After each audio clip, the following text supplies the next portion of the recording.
Hello students, last year we have studied ancient Indian history. This year we are going to study medieval Indian history. Medieval period is between 9th century to 18th century. In this period we are going to study the sources of history. Sources of medieval Indian history. Before starting this, let's see what is history. In simple words, we can say history is the study of past events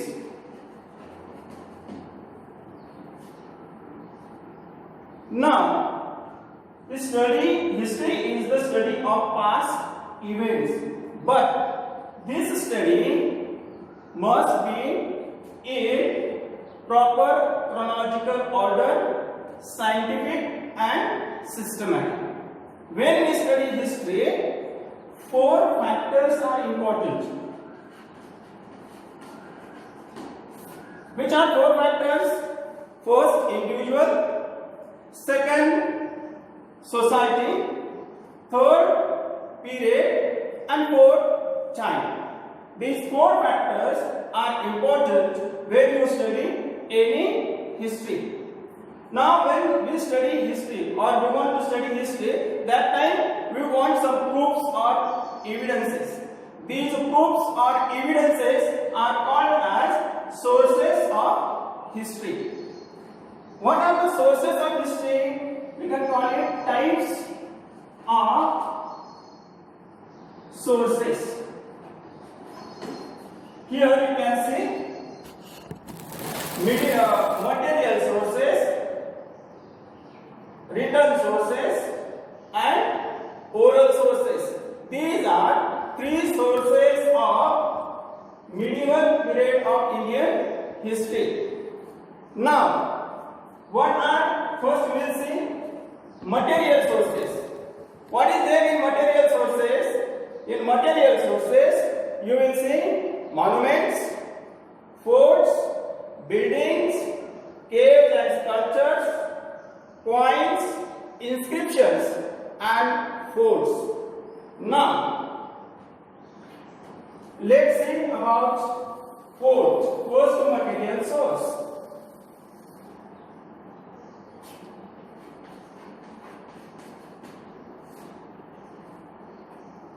Fort, there are several types of forts. What are they? First, we call it hill forts. The forts which are constructed on the hill. Second, forest forts constructed in the forest.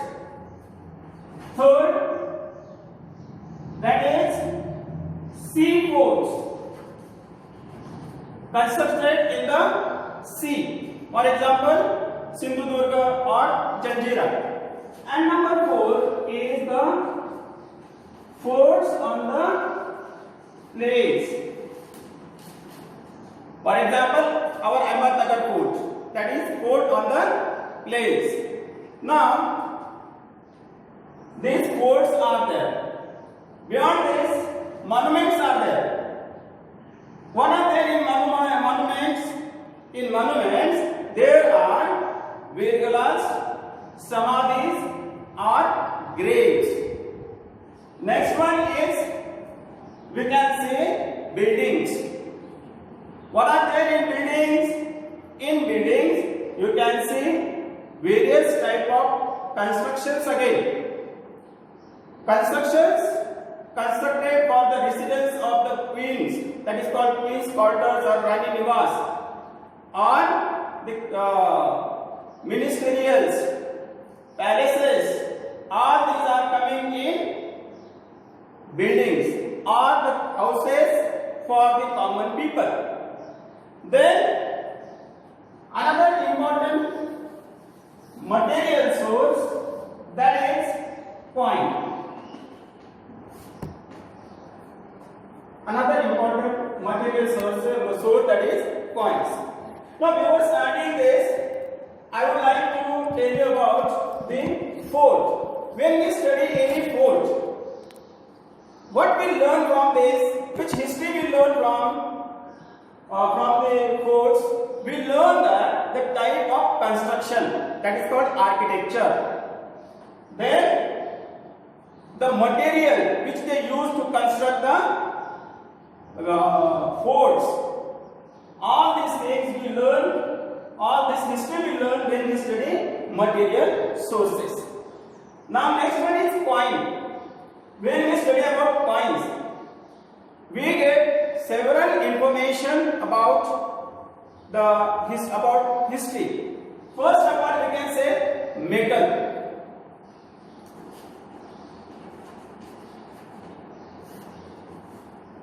Which type of metal?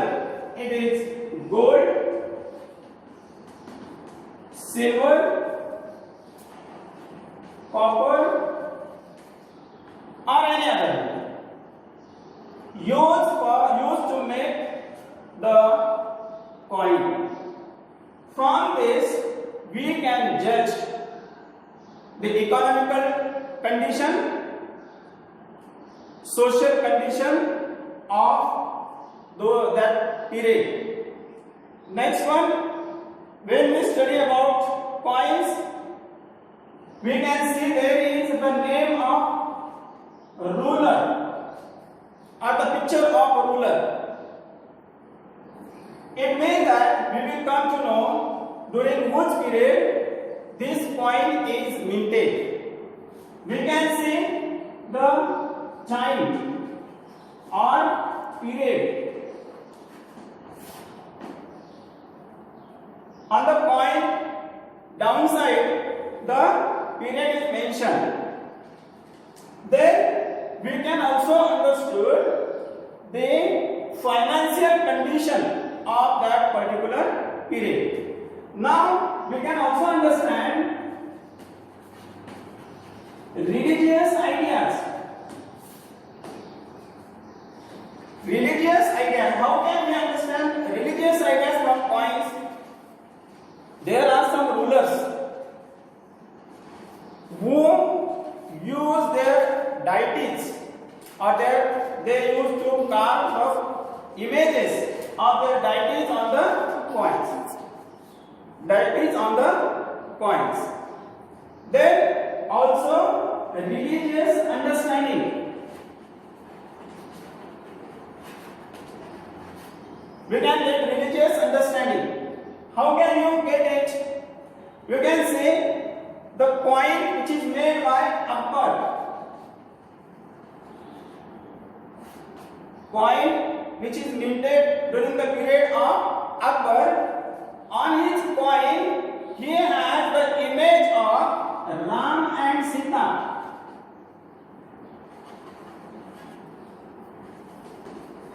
He has the image of Ram and Sita, whereas Hyder Ali, the ruler of Mysore,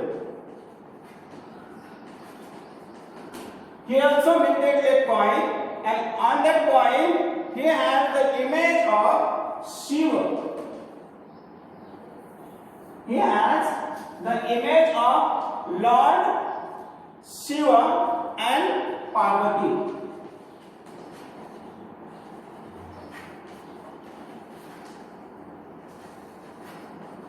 Lord Shiva and Parvati. Persian people, even Peshwas, when they minted coins, they use Persian language and Arabic language while preparing the coin. It indicates the religious understanding of that period.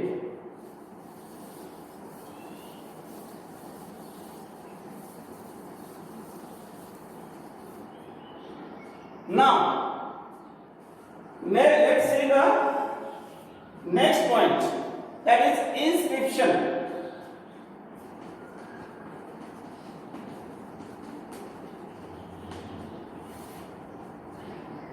Inscriptions means something carved on the stone or on the wall. Brihadishwara is a temple in Tanjore, and at this place there are many inscriptions. These inscriptions are very important and reliable. There are various rulers. These inscriptions are engraved. There were rulers like Rashtrakutas, Cholas, Yadavs. During this period, these inscriptions were there at Tanjore, and these inscriptions give us the information about script, language, and life of the people. So, this is all about our first point, that is material sources. What we have seen in these material sources, let's revise. We have seen various examples. Before that, we have seen what is medieval period, what is history, then various examples of material sources, that is monuments, buildings, forts, coins, inscriptions, caves, sculptures, coins. All these are called as material sources. Now, let's move towards second part, that is written source. It is very simple to identify the written source.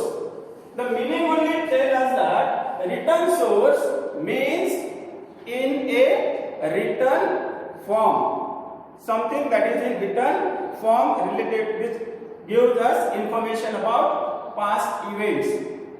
Now, when we study the written sources, we can understand the script.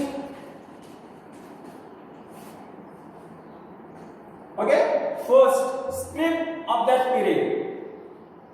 For example, Devanagari.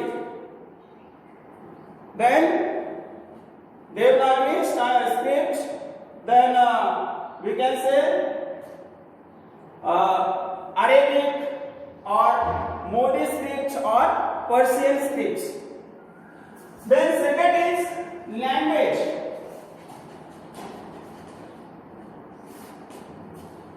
We can understand language. How we can understand? Which type of language those people used to speak or used to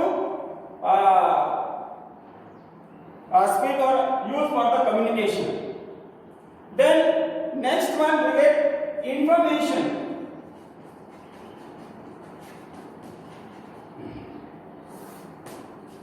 What type of information? About public life, festivals, then their food, their attire, their lifestyle.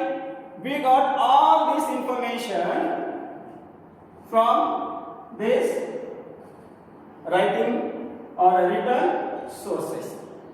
Now, here, food, festival, people's life, we all are getting here also, and through language also we are getting this information.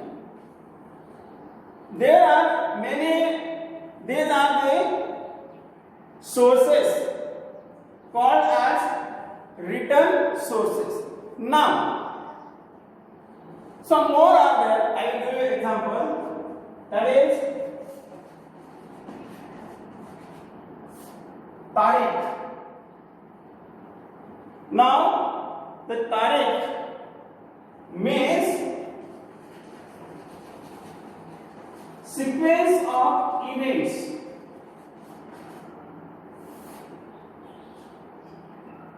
Tariq means the sequence of events, these sequences are written in a proper order, that is called tarikh. Al-Biruni's, or another one is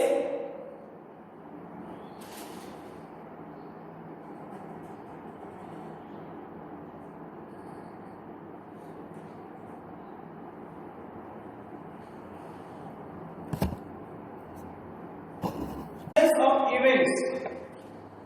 Al-Biruni, Ziauddin Barni,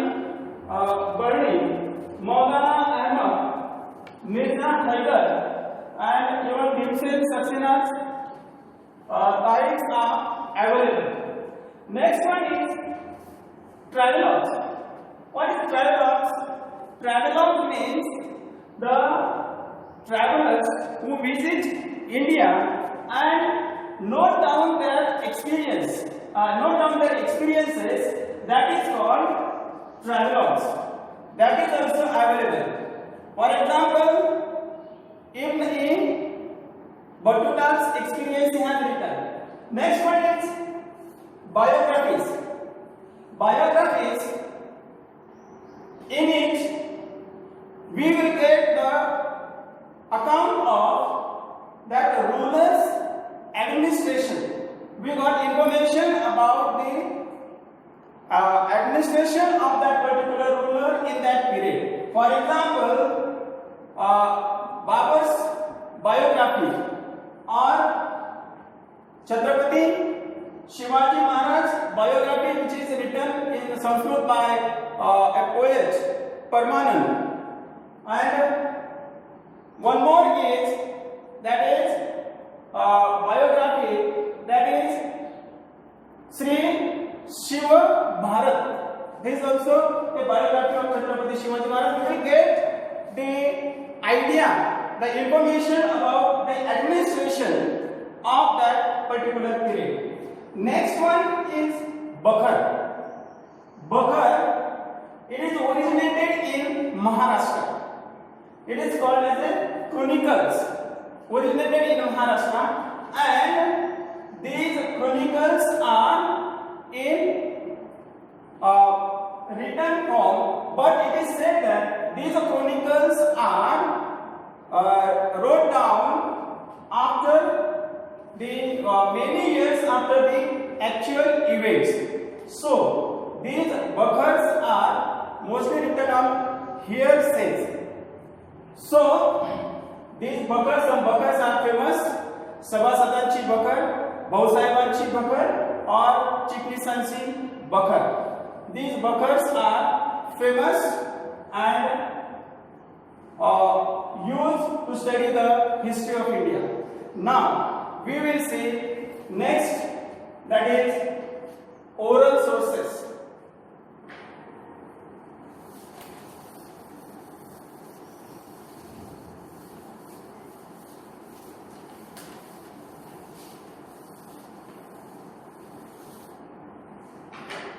Now what oral sources are? In the ancient time, the books were not written, but they were learned. The students used to go to their teachers' ashram to take education, and teacher used to taught them, students used to recite them, learn, and they used to go to their native place and explain or taught others what they learned. The books were not in written form. Some songs are there, some sources are there, they are passed from one generation to another generation. That is called, these sources are passed from one generation to another generation orally. That is called oral sources. Which are they? We can say that folk songs. When there are various programs, spiritual programs, or sometimes regional programs or any cultural program, that time some songs are performed. Those songs are not written or anywhere composed, we don't know, but they pass from one generation to another generation. Then Gatha. povaras, then abhangas, then proverbs, some myth stories. These are the examples of oral sources. They pass from one generation to another generation. Now, I have one example of this. That is, this is a oral source. From this song is there. Now, it is in Hindi. It may be sung in any marriage program.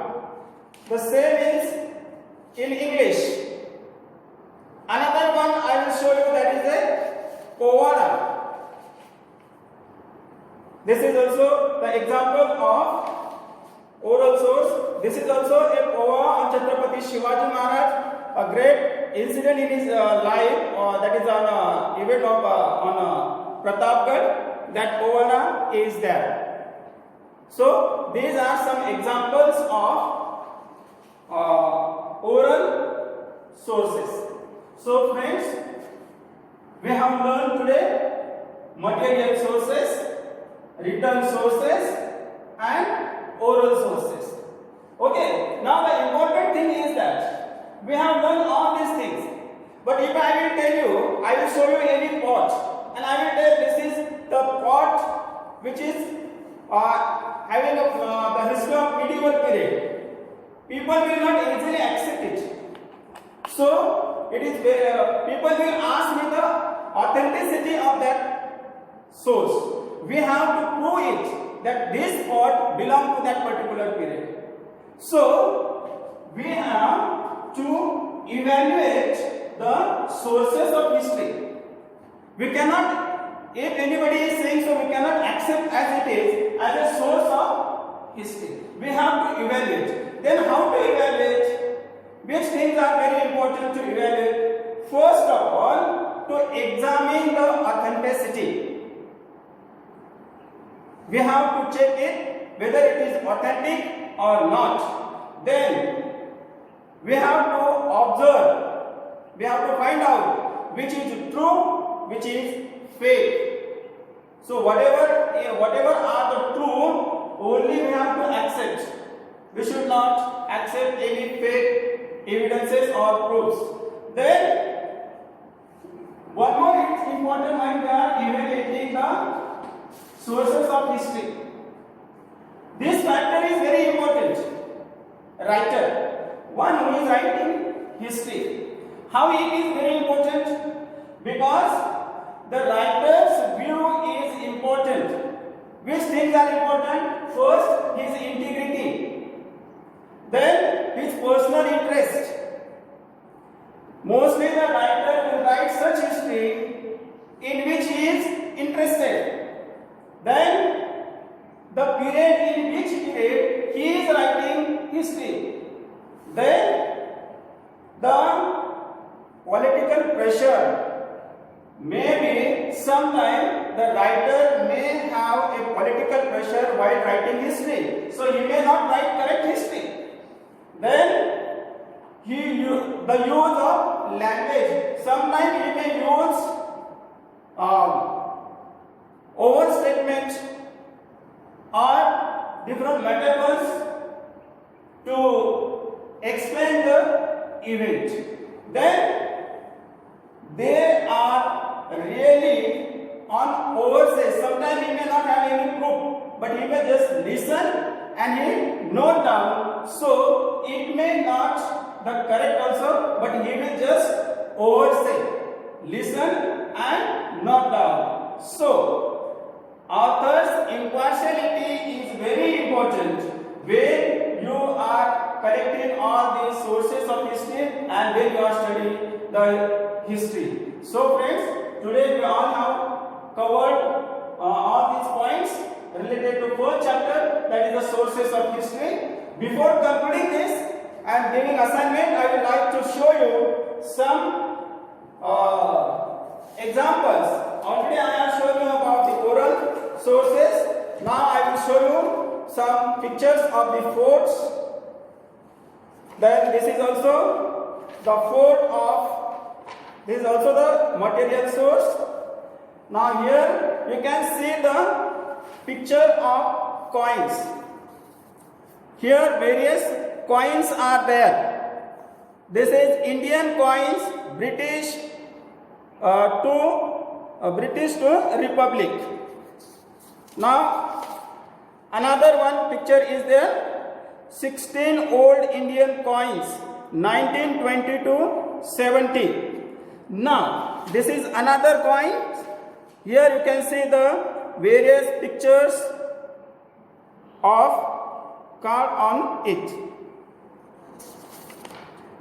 You can see these coins are there. Okay, now these are the pictures. I will show you some real coins, old real coins. These are some old real coins which I am going to show you.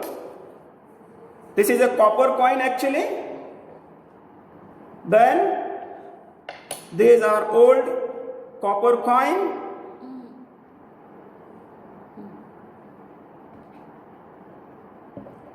This is also Indian old coin, little latest. So there are so many other coins also there. Now I will give you simple assignment.